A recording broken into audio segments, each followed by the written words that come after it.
My dad's side of the family is based out of southern Ohio.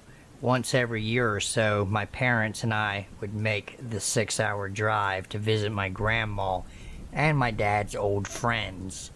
I dreaded these trips because of the excruciating boredom that was always involved. I was just a 7-year-old kid, and only child at that, with strict Catholic parents who refused to buy me a Game Boy. So I would jump at every chance to entertain myself. This usually meant going to the store with my mom or tagging along with my dad when we went to see his friends. One of my dad's friends, we'll call him Dave, had 2 boys, Henry and Sean, both a few years older than me. When my dad went to visit Dave, I would be expected to join in on whatever the boys were doing, which was mostly sitting in the basement playing some first-person shooter game on their big screen. On one of these occasions, I was getting bored of watching Henry and Sean shoot NPCs, so I suggested we play hide-and-seek. Henry agreed, but Sean demanded that we play with all the lights off. I was still afraid of the dark, so I whined about it, but Sean pulled the "It's my house" card, which is insurmountable as a kid. Henry and I found our hiding spots, then the lights went off, and Sean began to count. 1, 2, Freddy's coming for you. This was unsettling. After that, there was silence, and I waited. It wasn't long before the adrenaline started to build that I felt the superficial disquiet that children feel in the dark many times before, but in this moment I felt the full weight of terror. I knew in my whole heart that something was going to happen to me if I was found. I don't know how long I stayed in my hiding spot, but eventually I was seized by survival instinct and bolted to the top of the stairs, where lights shine through the crack at the bottom of the door. I yelled, "I don't want to play no more." After being chided and called a baby, I was led upstairs to Sean's room with the promise that we were going to find something else to do. I did not care what it was. I was just glad to be out of that basement. We entered Sean's room, and Henry closed the door. I stood there watching Sean dig through a drawer. In my head, he was looking for a game we could all play. I was wrong. He suddenly produced a large knife. He proceeded to open it, smile, and say, "I love scaring the hell out of me some civilians." He then started inching towards me with the knife in his fist. I backed up against the wall and started to panic, my face contorting and tears welling up. I began hyperventilating for the first time in my life. Henry stood to my left, blocking the only way out. Fortunately, he said, "You're going to make her cry. Let her go," and opened the door. I ran as fast as I could into the living room and sat down at my dad's feet, still shaking and tearful.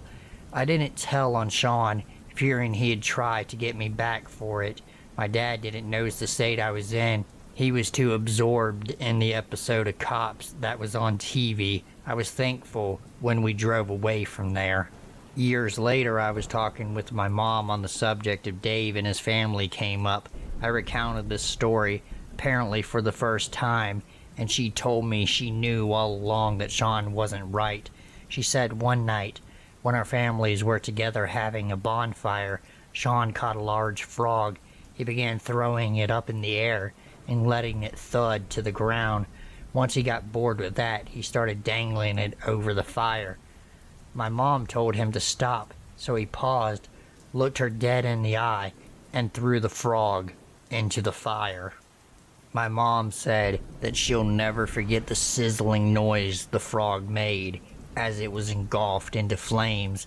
It's been years since our families has contacted each other, but I think about Sean and Henry often.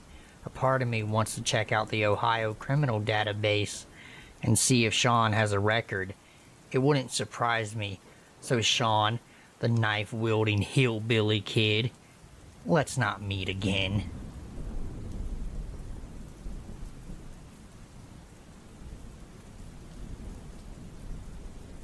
Over the Christmas break, I had a pretty disturbing story that I have left to tell my parents because of the possible danger that would have ensued as I moved from East Texas back to Dallas. I had my adopted brother, who's African American, with me to tag along and keep me company during the drive. I attended SFA, and if you know anything about the Deep South, and especially East Texas, a lot of creepy stuff goes on down there. Anyways, we were driving pretty late. My parents bounced before dinner time to head home with most of my belongings, and I told them that me and my little brother would eat dinner first and then head that way. Soon after, I needed gas, so I stopped into some rinky-dink gas station spot to fill up with gas. I've always been on high alert at night, and I let my brother know that no matter what anybody says, do not answer nor let them in the car. So as I start going inside to stock up on snacks and stuff, I get us through the next 3 hours. I realize that this gas station is closed, yet I wondered why the lights inside were on. Right as I turn around, I notice a guy across the street looking at my car and thought to myself, this is really weird seeing this guy come out of nowhere. The hair on the back of my neck stands up, and I feel like there's something fishy going on. It was like he walked right out of the woods, and unbeknownst to me, at the time, this was a trap to lure victims in. As I head back to my car with my eyes never leaving the man across the street, I tell my brother to slowly open the glove box and retrieve my .45 Ruger from its holster, give it to me, and remain calm. Thankfully, my family's knowledge of gun safety had helped us avoid very serious danger. As the man crosses and approaches the car, I get a better look at him. He's a mid-40s, scruffy redneck dude with a dirty wife beater under a cheap black zip-down hoodie. He had scars and scratch marks on his face with yellow teeth. Most of them were missing, and I'm thinking to myself, oh hell no. Usually this profile is just that of a meth user or dealer, and I know how dangerous those people can be. This man comes up to us and tries to start an awkward conversation. Howdy there, is that old gas station there closed? I said yes, while still glancing around, but the lights are still on for some reason. He then tells me that he works there and can help me inside. I look and notice there is not one person that works there, and I told him no thank you. But I can fill her up for you'd come on and bring your little brother inside with you. As he begins to start to scratch his body, and I am now about to nope the hell out of there. I sit there in silence, as this man doesn't even look at me, but is silently observing my little brother, when all of a sudden, I see two shadows appear from behind him. There were two other men behind the big trash cans, and then, all of a sudden, he blurted out, "How much for the black boy?" I am now in shock over what he had just asked, and I ask him, what does he mean? And this was really what scared me. He began smiling with his jack-o'-lantern teeth in such an insidious and evil way, he never even replied. Never had I been so angered from the remarks this man made to me. The shadows begin to walk closer, and I get that urge of anger and being horrified as I pull out my pistol and tell him to walk back into the forest with his buddies. I used rather awful language other than that, and I told them I would blow their pig brains all over the gravel. His expression changed to that of an annoyed mood, and immediately then sprinted across the street back into the darkness of the woods. We get in the car, and thankfully my brother was playing his iPhone game the whole time and didn't even blink twice about it.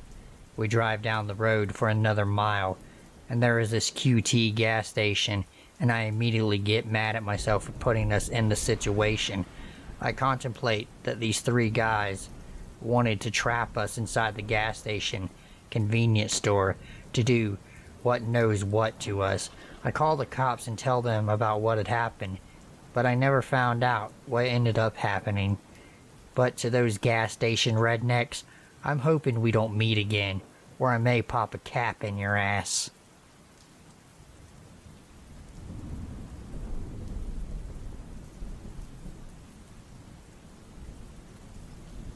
Around Halloween, when I was about 11, I went to a haunted trail with some friends of mine from karate. The place was your standard higher-end haunted trail, you know the kind, with a heated ticket booth, a concession stand, and a fire pit where the performers could take their breaks, as well as people who were cold standing in line. The guy introducing us to the trail told us up front that the actors in the trail wouldn't touch us and would be fired if they were caught doing so. So we enter the first part of the trail. It's the kind where there are themed structures and areas with a few winding paths through the woods leading between them. The paths were lit with red Christmas lights and had chains laying out the path, so there weren't really employers on the trails, just the theme zones at the beginning and ends of the trail. The longest trail through the woods was the one that led from the clown section to the part that had a bunch of people with chainsaws towards the end. Something that's important to know about this place is that it was very professional looking. All of the props and costumes could have been props that were used in a Saw movie or something like that. The clowns all wore old-timey looking costumes that were authentic looking and professionally aged, plus they all wore makeup, not masks. A few dozen yards after leaving the clown house, a clown wearing a shitty polyester costume and rubber mask that couldn't have cost more than $20 walked out of the woods towards the trail. The fake bloodstains on his costume looked like ketchup, not the dark red stuff that stained the other clown costumes. I had really long platinum blonde hair at the time. So, this dude stumbles up to me and fucking yoinks my hair and holds it back. He then pulls out a very real kitchen knife, not painted to look rusty or anything, just a standard 9-inch or so knife with a dark handle, and gets his mask close to me. I could smell whiskey and cigarettes through the mask. He tells me in a thick southern accent, "You got some pretty ass hair. I think I'll take me some." He set the hand with the knife on my shoulder, and at this point I stopped having a silent emotional breakdown and tear away from the guy. I stomped on his foot and ran away. This made him drop the knife, which made a light metallic noise. When it hit the ground, I heard him yell, "Fucking cunt!" while I was running, and watched him slink back into the woods away from the trail from a safe distance. Never heard anything more from him. When I was little, I just assumed he was a worker that didn't quite understand the rules, but as I got older, I realized two things. One, his shitty costume and real knife wouldn't be allowed in this haunted house. Two, with a better understanding of the area around the haunted trail, I realized that there was this trailer park known for drunk redneck addicts and meth dealers in the direction he cans from and returns to. I really don't think that he was supposed to be there.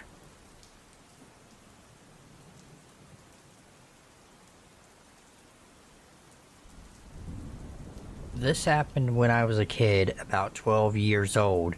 My family and I lived in the back of the bayous of South Louisiana, and we didn't have a lot of neighbors, so there were long stretches of woods and water with no people around. One day, my best friend and I were playing between our houses.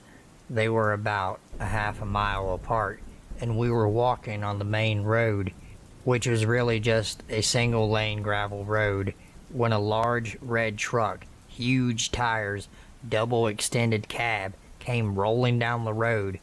We knew he wasn't local because there were only a handful of people living back there, and we knew them and their vehicles by sight. The truck slowed down as it reached us, and we were smart enough to back up away from the road, out of arm's reach. The man in the truck was your typical redneck mullet, scraggly beard, wife beater, and jeans, but he seemed friendly enough as he explained that he was lost and looking for the way back towards town. Since getting lost in the depths of the Louisiana bayous happens more often than you would imagine, we didn't think much of it.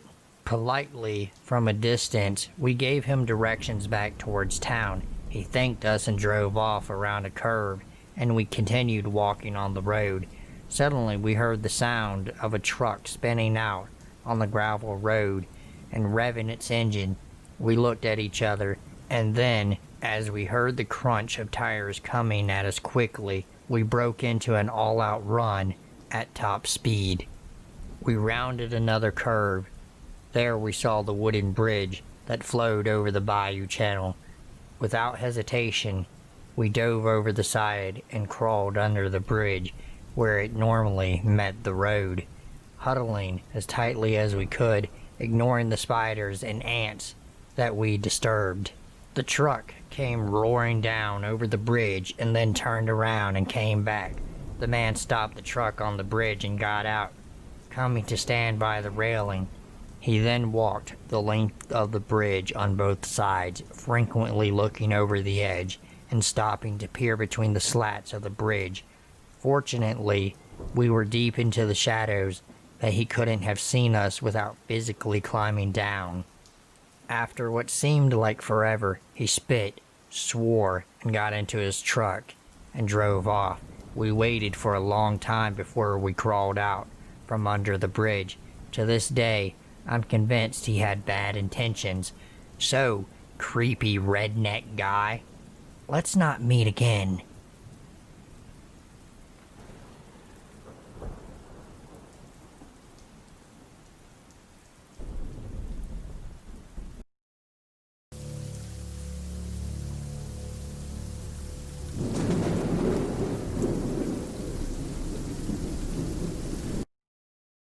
If you are new, go ahead and hit the like button and subscribe to my channel, as it really helps me out.